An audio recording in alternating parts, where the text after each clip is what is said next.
I know sometimes people have a poor relationship with money.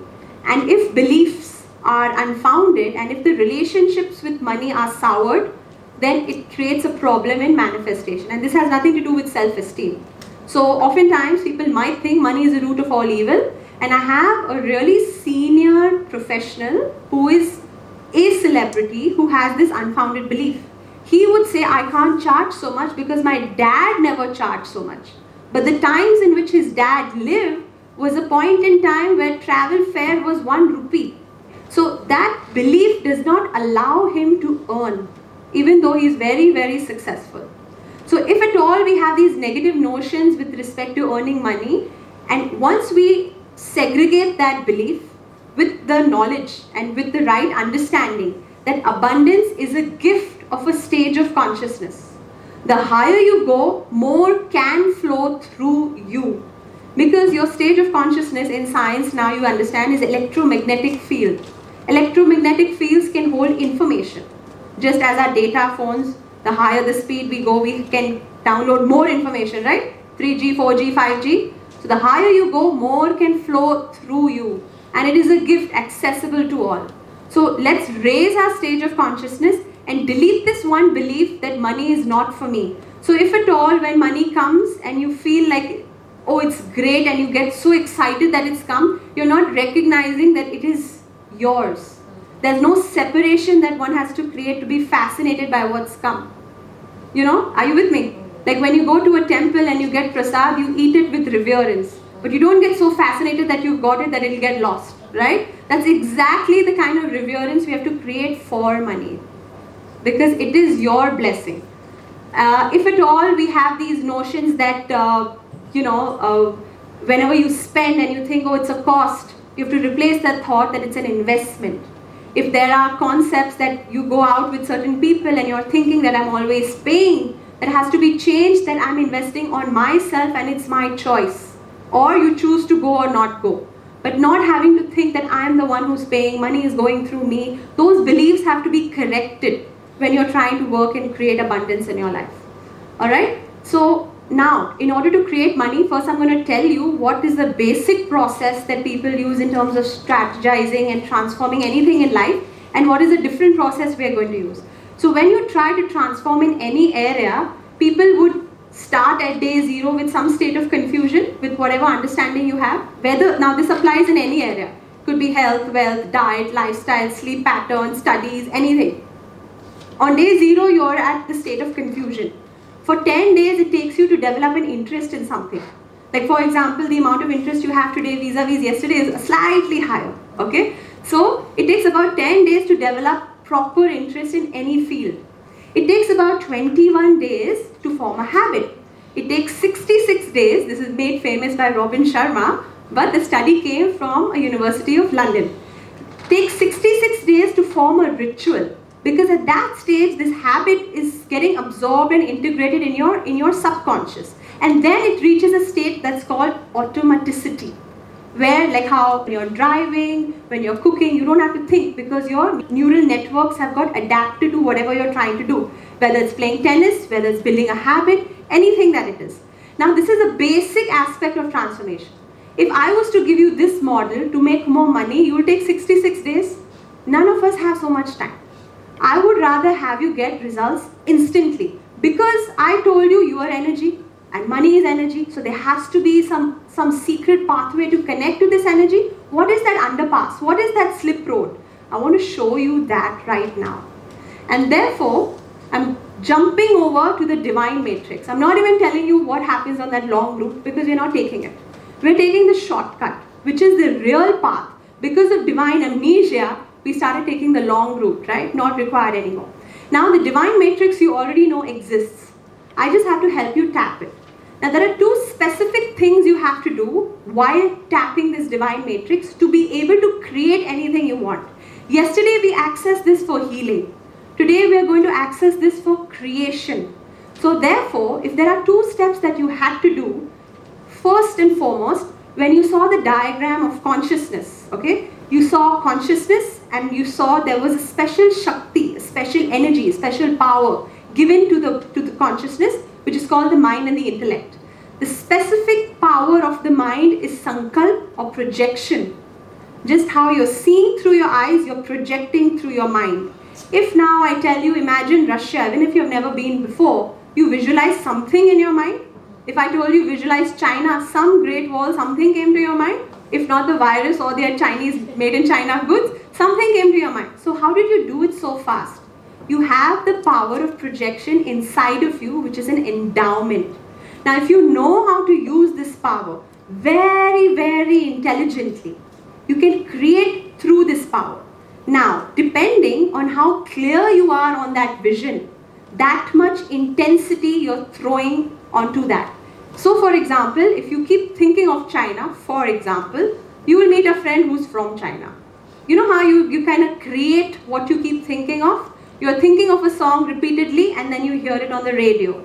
So basically, what you think of, what you project, what you do sankalp of is created in the physical world. Now how is it that this song is created and one letter is created and this mansion is not coming?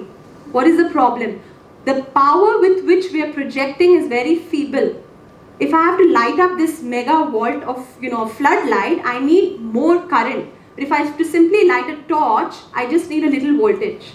So you definitely need more current to keep that flow of all those things in your life. Because somewhere you're breaking and failing. And you need that force to be constantly moving in you. So therefore, the two steps, only your projection won't work. What you also need with that is a very powerful emotion. Now, when you hear Westerners talk of the word elevated emotion, guess where they're taking it from? The Sanskrit word vritti. Vritti means, in Sanskrit, a whirlpool of emotion.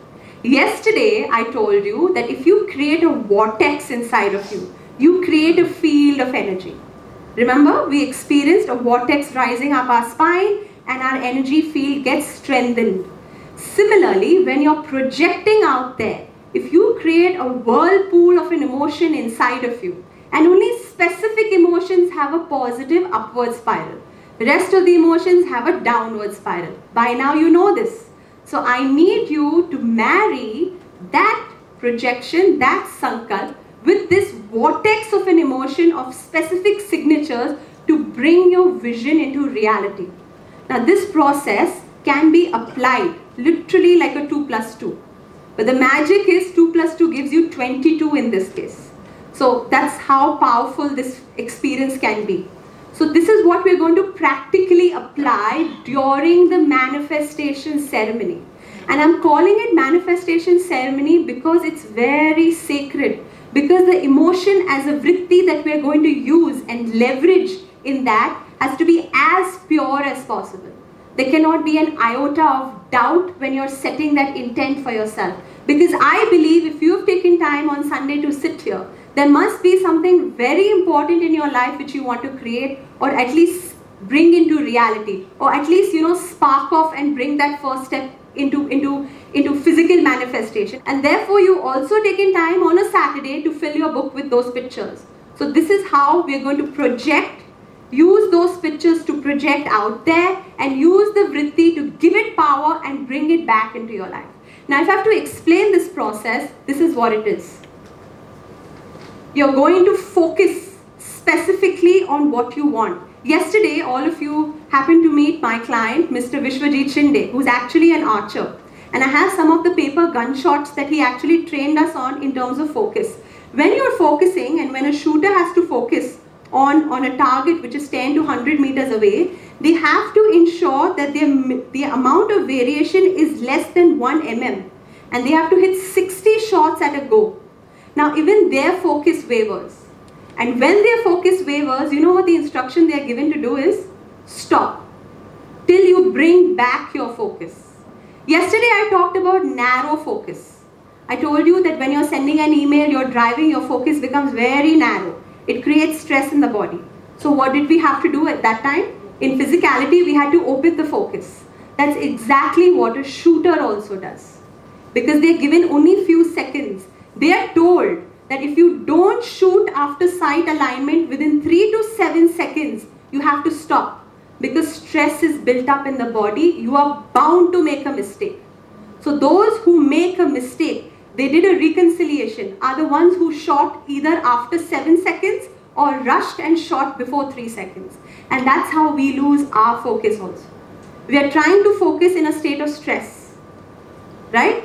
And then we have unwavering thoughts, or we are chewing over negativity, or we are thinking it will not work. When the state of stress arises, you cannot create. So you have to create in a state of alpha, in a state of relaxed calm. That if in 3 seconds he has to stop and he gets fired at by his head coach, that why did you shoot so soon? Think of us. We're shooting all the time in all directions without any seriousness. Just like a horse has those blinders and those blinkers to look straight ahead, that's the kind of blinkers we have to create when we focus. Now there's a very interesting video which I'm going to show you in a bit, which talks about how you actually select from this infinite pool of quantum possibility. All possibilities exist. Everything exists. Whether you want 1 crore, 99.9 and 101, both exist. 100.01 also exists. Which one do you want? I need so much clarity. Something will work out or not work out. There are 100 possibilities in the center. All of those exist. Which one and what signal are you giving out to draw that back into your life? Someone might say, and when we did the assessment, that my vision is very clear, your thinking is very clear. Then is our emotions positive? Am I having that sort of vibration and non-judgment to draw it back into my life?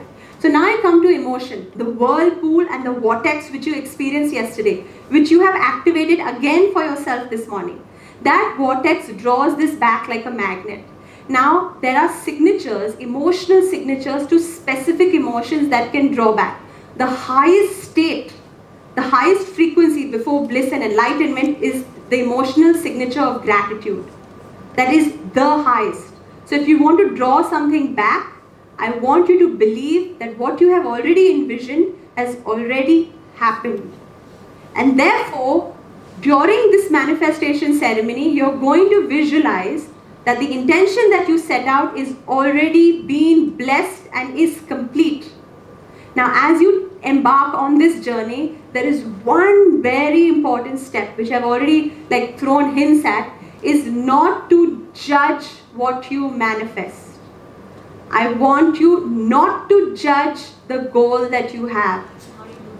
Not judge and drop the judgment again and again and again by recognizing that I am worth what I believe I am. I am worth what I believe I am. Because we might be like-minded, like-hearted, but we are alike souls. So whatever you believe for yourself is your entitlement. It's only you who are cursing it and not allowing it to come back into your life. At this point in time, I want non-judgment, and this is the secret of prayer. And when I call this manifestation ceremony sacred, because it is nothing but a prayer. We don't even know how to pray. If I told you we're all going to sit down and pray, we'd have taken it very lightly.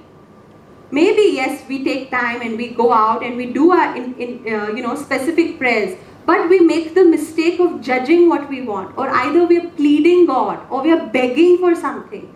Please do this for me. God is saying, I'll do whatever you want. What is it that you want? We ask also, but then we revert back because we have judgment, the signature of judgment in our prayers. So in today's manifestation ceremony, whatever you visualize during prayer, be able to see it with open eyes. Like your experience should be so profound, you feel like I had a vivid experience, okay? Because when you stop judgment, that's the electric sort of, you'll reach a certain stage where you'll open yourself up to these visions. Yesterday, some of you had visions of people and conversations, right? So that means with your eyes closed, you can see. It's possible. So it's very possible that during that process, you'll be able to see, provided your signal is clear. Let me just tell you one more thing what shooters do, which will be relevant to you all. So you know what happens when you're holding a gun? The gun is very heavy, by the way. This is a small rifle that I put here. The gun is so heavy that you have to secure it on your body like that. And you're literally only, doing the leverage, and the rest of the weight is falling into the ground. At that point in time, you literally have no control, no balance, and you're supposed to focus on your goal. So that weight is the weight of the world. You have all this weight of the world. How do I project? What do? I literally can't even handle this situation. And you have to focus. Now it requires practice of recognizing that the force is not on you. The force is actually being sucked into the ground. So if you station yourself well, you're just an instrument. There is zero pressure. From 2.5 kilos to 0.25 grams pressure comes onto your body if you know how to angle the pressures of life. If you release yourself and just be an instrument and be available and not be stressed of what will happen. The more stress you think, what will happen, how do I do it, I have so much to do, you're carrying that weight, right? But the more you release yourself, you're still carrying it, but you don't feel it. You're free, and therefore you have more available mental space to conduct whatever you have to. Now, when you set your goal and you have to focus on your target, which is your vision, this is what happens. You can see your target very clearly. This is a paper target, and you actually have to shoot. So these were practice sessions that we were conducting with people. Can you see the backside? How all the bullets are off? Now, this actually is better because whatever you're trying to hit at is actually grouping. Grouping is very essential when trying to focus. So you want to hit 100 crore, or you want to set up that business, you want to attract that relationship. If you don't hit the bullseye, at least all your goals are aligned. It's better than being so off course. Even one thought astray, can you see how many are astray? Even one or two thoughts that go astray reduce the intensity of what you're trying to project and manifest. Now this is really practical in terms of focus. And we make these shooters wear the same instruments and show them that, see, when you're focused, look how your electric impulse is so clear. I want you to bring the level of focus like an athlete inside of you. You'll are all my champions. You're all going to group your vision.